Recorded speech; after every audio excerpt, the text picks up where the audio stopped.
Firman-Mu bersihkanku, terang bagi jalanku. Kasih-Mu yang bawaku melekat erat dengan hati-Mu.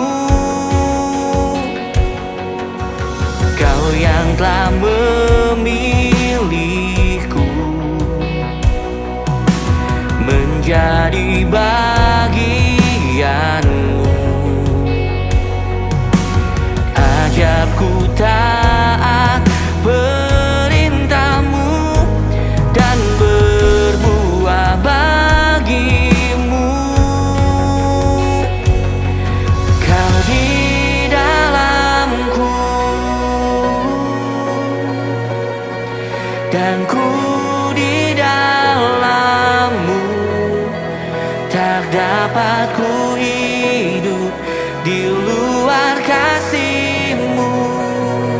Kaulah pokok anggur yang sejati. Bukan kehendakku, namun kehendak-Mu. Taat dan setia di jalan yang Kau beri. Yesusku percaya padamu.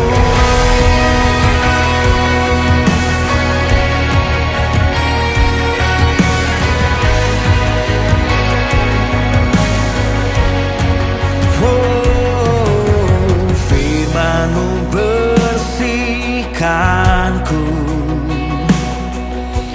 terang bagi jalanku. Kasih-Mu yang bawaku melekat erat dengan hati-Mu. Kau yang telah memilihku menjadi bagian-Mu. Ajarku taat perintah-Mu dan berbuah bagi-Mu.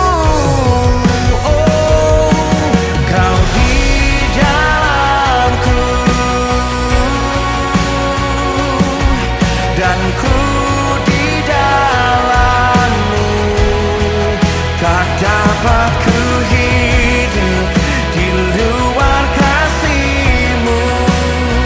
Kaulah pokok anggur yang sejati. Bukan kehendakku, namun kehendak-Mu. Taat dan setia di jalan yang Kau beri. Yesusku percaya padamu.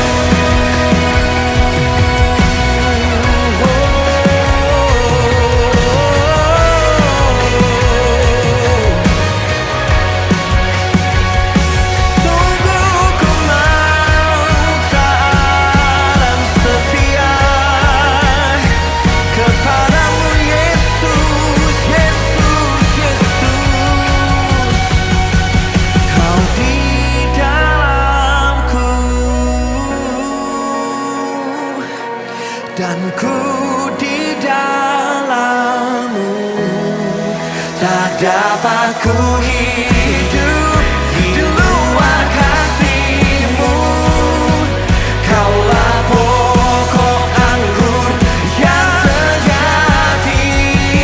Oh, bukan kehendakku, namun kehendak-Mu. Taat dan setia di jalan yang Kau beri.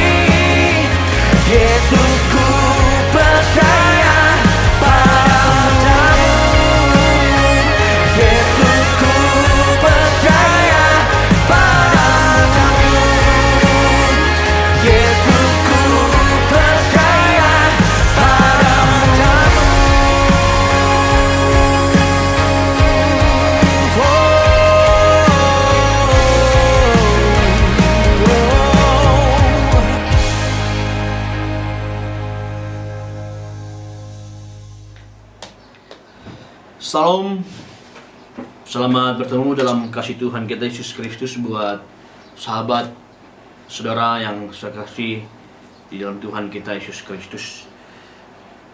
Pada malam hari ini kita mau bersama-sama dengar firman Tuhan, inspirasi yang seharusnya saya dan saudara berpegang pada kekuatan yang bukannya datang daripada kekuatan manusia, tetapi daripada Tuhan kita Yesus Kristus yang hidup. Amin. Kita berdoa. Saya akan pimpin kita di dalam doa kita. Mari kita berdoa. Bapa, terima kasih karena kebaikan Tuhan, kemurahan Tuhan di kehidupan kami. Kami mau belajar akan firman-Mu Tuhan pada malam hari ini untuk menjadi inspirasi dalam kehidupan kami sepanjang hari-hari kami Tuhan. Kami tahu Tuhan, hidup ini tidak semudah apa yang kami jalani. Karena kami percaya di mana kami ada di dalam Engkau, kami akan kuat dan kami akan dapat menanggungnya. Karena Tuhan ada di pihak kami. Terima kasih Tuhan, berkati kami dan berkati saudara hamba-Mu di mana juga kami kepada hari ini untuk melihat dan mendengar akan inspirasi firman Tuhan yang akan memberi berkumandang di dalam kehidupan kami sepanjang hari-hari yang kami lalui Tuhan.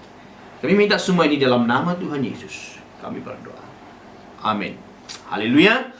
Kita melihat dalam Ayub 8 ayat yang ke-6 hingga yang ke-7. Firman Tuhan berkata dalam Ayub 8 ayat yang ke-6 hingga ke-7, kalau engkau bersih dan jujur, maka tentu ia akan bangkit demi engkau, dan ia akan memulihkan rumah yang adalah hakmu. Maka kedudukanmu yang dahulu akan kelihatan hina, tetapi kedudukanmu yang kemudian akan menjadi sangat mulia. Pada malam hari ini saya ingin berbicara tentang satu pembicaraan yang mengatakan terima kasih karena sudah menghinaku. Sahabat yang saya kasih dalam Tuhan kita Yesus Kristus, selama kita berjuang dalam kehidupan ini, ya, pasti ada yang akan mencengkam kita, pasti ada yang memperhatikan kita perjuangan kehidupan kita. Tapi hidup ini seharusnya bersih dan jujur. Semua itu akan memberi kebangkitan di dalam kehidupan kita, terus maju dalam perjuangan kehidupan kita. Apapun yang akan menghinakan kita, apapun yang menjelikan kita, itu sebenarnya untuk menguat saya dan saudara. Amin. Maka itu saudaraku yang kekasih dalam Tuhan kita Yesus Kristus, saat kita jatuh, kita akan tahu mana yang teman dan mana yang sahabat kita.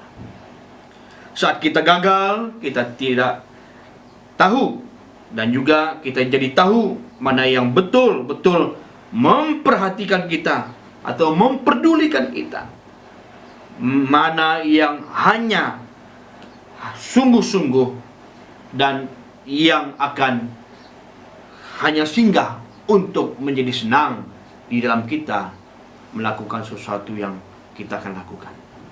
Saudara yang kukasih dalam Tuhan kita Yesus Kristus, saat kita tidak punya apa-apa, kita jadi bijak mengenal mana yang tulus dan mana yang bulus, ataupun mana yang baik dan mana yang tidak baik.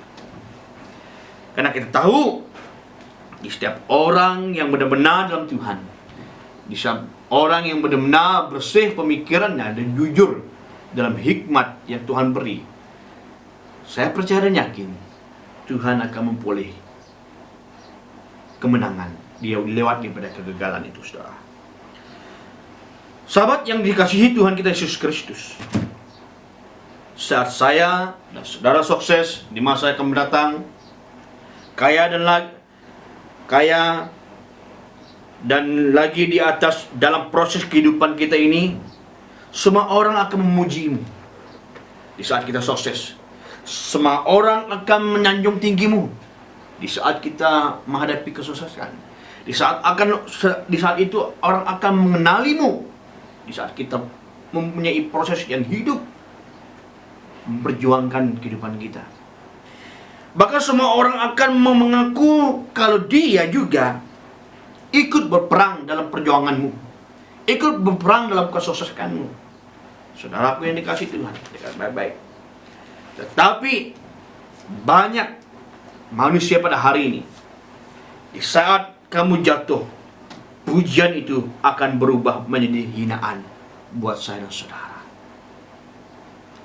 Di saat waktu kita dalam proses kesuksesan, di saat itu orang memujimu. Tapi di saat kita jatuh, saudaraku dikasih Tuhan, pujian itu akan menjadi hinaan buat saya dan saudara. Sanjungan itu akan berubah menjadi cacian, dan semua orang tidak menganggap kamu ada di dalam proses kehidupan itu. Ini kemanusiaan. Saudara yang dikasihi Tuhan kita Yesus Kristus, tetap kita berpegang pada iman kepercayaan kita di hadapan Tuhan. Kenapa saudara yang dikasihi Tuhan? Penghinaan itu akan membawa kita satu kebangkitan normal dari pemikiran saya dan saudara. Dari diperolehi dari Tuhan, datang memberi ke jiwa kita, kerohanian kita untuk berakar dalam Tuhan.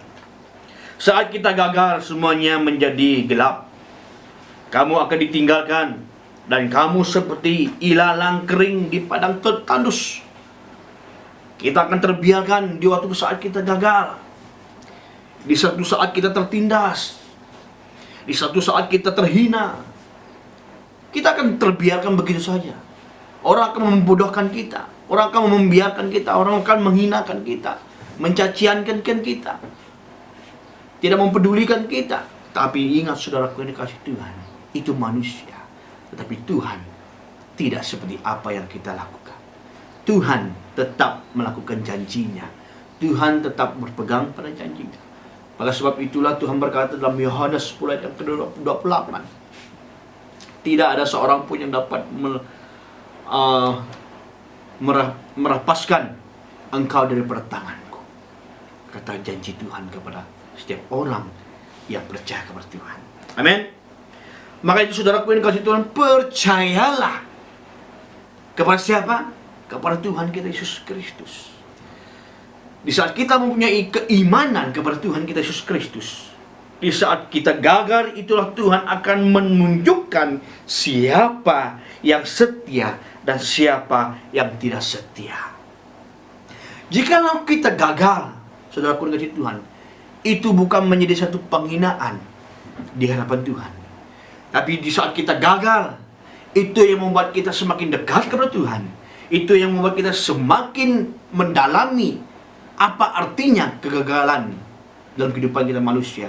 Dan semakin kita datang kepada Tuhan untuk membawa kegagalan itu menjadi kebangkitan di dalam proses kehidupan saya dan saudara. Amin. Maka itu saudaraku dikasihi Tuhan, di saat kita gagal, kita mempunyai pilihan dalam kehidupan ini. Ada dua pilihan yang kita belajar bersama-sama pada pagi hari, pada malam hari ini, saudaraku dikasihi Tuhan. Yang pertama, apakah kita sebagai orang gagal meratap dan kegagalan dan membiarkan semuanya menjadi kalah? Ini persoalan yang pertama. Apakah engkau menjadi gagal itu untuk menjadi satu kekalahan bagi saya dan saudara? Atau bagaimana? Dan yang kedua, persoalan yang kedua, apakah saya dan saudara atau sahabat, di saat kita gagal, kita bangkit semula, kita bangkit untuk melawan kegagalan kita, karena kita percaya di saat kita bangkit, di saat itu juga kita mempunyai proses yang membawa kita iman di dalam Kristus. Amin. Di saat kita bangkit, di saat kamu dan saya bangkit dan menjadikan kegagalan itu sebagai acuan untuk bangkit dan terus bangkit, maka teranglah penghinaan itu menjadi satu doa yang mendatangkan semangat besar saudara. Tepukkan semua kesedihanmu dalam setiap doa-doamu, saudaraku di situ. Tumpahkan semua kesedihanmu dalam doamu, saudaraku dikasih Tuhan. Tumpahkan segala kecacian, segala ketidakamanan dalam kehidupan kita di dalam doa kita, saudara, yang dikasih Tuhan. Karena itu adalah yang akan membuat kita dalam proses kegagalan. Maka itu bangkit dalam doa kita. Berdoalah, jangan meminta supaya semua masalahmu jadi ringan. Ini kebanyakan manusia pada hari ini meminta kepada Tuhan supaya masalah menjadi ringan, saudaraku kecil Tuhan. Tetapi orang yang mempunyai bersih hidupnya, hatinya, pemikirannya, orang yang mempunyai kejujuran dan imani akan harapan daripada Tuhan, dia tetap berdoalah, mintalah agar iman kita kuat untuk memikul semua masalah yang kita hadapi. Itu proses doa yang seharusnya, sewajarnya yang kita akan minta kepada Tuhan. Bukannya kita minta untuk meringankan masalah kita, tapi berdoalah supaya kita mempunyai harapan dan dapat memikulkan kegagalan kita itu menjadi satu proses yang semakin bangkit di dalam Tuhan. Amin. Saudaraku yang dikasihi Tuhan, di sebalik masalah ada hikmatnya yang Tuhan akan sediakan buat saudara-saudara. Di saat kita gagal itu menjadikan kita semakin membara, semakin kuat menghadapi proses kehidupan ini di dalam Tuhan kita Yesus Kristus. Saya dan saudara harus bangkit, amin. Kita harus jauh lebih hebat daripada sebelumnya. Kegagalan akan mengajarkan kita untuk bangkit kembali dan semakin dekat dengan Tuhan. Amin. Itulah artinya kegagalan sebenarnya, saudaraku dikasih Tuhan. Kegagalan bukannya meremehkan kita. Kegagalan bukannya membuat kita ketiada apa-apa. Tetapi sebenarnya kegagalan itu menjadi guru untuk saya dan saudara untuk lebih memperjuangkan kehidupan saya dan saudara di dalam iman kepercayaan kita kepada Tuhan kita Yesus Kristus. Kegagalan hanya akan dirasakan oleh orang-orang yang memperjuangkan kehidupannya di dalam Tuhan. Kegagalan yang dapat merasakan bagi orang yang tetap mempunyai pemikiran Kristus. Kegagalan yang dapat dirasakan daripada perjuangan kehidupannya sendiri di dalam dunia yang sementara ini. Saudaraku yang dikasihi Tuhan, kegagalan tidak akan dirasakan daripada orang yang pemalas. Kegagalan yang tidak dapat dirasakan daripada orang yang hanya duduk diam. Ya, kegagalannya tidak akan dapat dirasakan daripada orang yang hanya meminta, yang hanya menantikan kepulangan, yang hanya menantikan berkat yang akan diminta daripada orang lain. Tapi ingat saudaraku dikasihi Tuhan, tapi kegagalan adalah bagi orang-orang yang terus berjuang di dalam hidup kita dan beriman kepada Tuhan kita Yesus Kristus. Maka itu saudaraku dikasihi Tuhan, kegagalan ini adalah menjadikan satu kebangkitan kita di hadapan Tuhan. Tapi ingatlah, saat kamu berjuang di suatu kelak, berjuanglah bersama orang-orang yang mau sama-sama berjuang bersama dengan kita. Baik dalam pelayanan kita, baik dalam pekerjaan kita, bisnis kita. Berjuanglah. Karena perjuangan itu juga mendapatkan kita kedamaian dalam kehidupan kita bersama dengan orang yang mau berjuang bersama-sama. Dan perjuangan itu juga yang dapat mengeratkan kita, mempersatukan kita dalam Tuhan, yang tetap berjuang bersama-sama dalam iman kita, percaya kepada Tuhan kita Yesus Kristus. Saatnya berubah, saudaraku dikasihi Tuhan. Di saat kita berjuang bersama dengan orang yang tetap berjuang bersama dengan kita, bukan hanya dengan orang-orang yang hanya mau di perjuangan dalam kehidupan ini. Saudaraku yang dikasihi Tuhan, saatnya berubah hinaan menjadi pujian. Saatnya berubah cacian menjadi tepuk tangan. Saatnya mengembalikan apa yang sudah hilang di dalam kita. Proses kehidupan kita, iman kita, kegagalan menjadi kebangkitan. Bangkit dalam kegagalan itu bersama dengan Tuhan. Amin. Percayalah saudaraku dikasihi Tuhan, di suatu ketika nanti saya dan saudara pasti menang di saat kita beriman, berharap hanya satu-satunya Tuhan yang ada di pihak saya dan saudara. Amin. Pada saat sukses itu datangi semuanya orang-orang yang menghinai kita. Pada saat kita gagal, saudaraku dikasih Tuhan, datangilah, temuilah mereka semua orang yang meninggalkan kita pada saat terburuknya kita, di waktu orang menghinai kita. Katakan kepada mereka, saudaraku dikasih Tuhan, terima kasih sahabat, terima kasih saudara, karena dulu sudah menghina saya. Katakan pada mereka, terima kasih sahabat, terima kasih saudara, karena dahulu kamu sudah menghina saya. Kenapa saudara? Karena itu membangkitkan saya. Dan saudara, karena itu akan memberikan kita perjuangan dalam kehidupan ini. Di waktu itu saudaraku dikasih Tuhan, setelah itu Anda pergi dan berdoalah pada mereka, karena sesungguhnya hikmat terbesar dalam hidup adalah ketika kita ikhlas mendoakan orang yang membenci kita dan menghina kita. Amin. Itu adalah rahasia yang terbesar di saat orang menghina kita.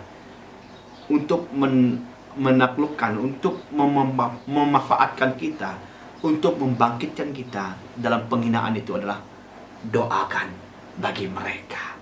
Berdoa bagi mereka menjadikan kita sembuh kembali dalam kehidupan kita bersama dengan Tuhan. Amin. Saudara yang dikasihi Tuhan, biarlah firman Tuhan kita dengar bersama-sama pada malam hari ini, biar menjadi satu manfaat bagi kita, inspirasi dalam kehidupan saya dan saudara, dan percaya di waktu kita dihina, bukan satu penghinaan itu menyakitkan kita, tapi sebenarnya penghinaan itu untuk kita tetap berjuang dan dekat kepada Tuhan. Amin. Doakan buat mereka bagi yang hinakan kita, dan ucaplah terima kasih buat mereka, karena mereka yang membuka pintu untuk kita tetap berjuang dan tidak kalah lagi, tapi tetap menang dalam penghinaan. Amin. Puji Tuhan. Mari kita berdoa. Bapa kami di surga, terima kasih buat firman Tuhan yang kami sama-sama dengar pada malam hari ini, menjadi inspirasi yang besar buat kami. Kami mendoakan bagi orang yang saat ini terhina, Tuhan sembuh mereka, Tuhan kuatkan, teguhkan kami lewat daripada firman ini, menjadi satu idaman buat kami, kekuatan, sukses buat kami Tuhan, kehidupan kami bersama. Tuhan, saya berdoa bagi mereka yang menghinakan setiap orang yang ingin berjuang akan kehidupan ini, lebih dari keimanan kami Tuhan. Ampuni mereka Tuhan, karena mereka tidak mengenal dan mengetahui apa yang mereka lakukan ya Tuhan Yesus. Terima kasih Tuhan, berkati semua kami pada malam hari ini, agar kami tetap berjuang di dalam kegagalan kami, karena kami percaya kami menang di saat Tuhan ada di pihak kami. Dalam nama Tuhan Yesus kami sudah berdoa. Semua yang percaya katakan sama-sama amin. Haleluya. Salam. Sampai jumpa lagi bersama dengan saya, Pastor Nicholas, di hari yang mendatang, program yang sama dan jam yang sama. Tuhan memberkati kita. Haleluya.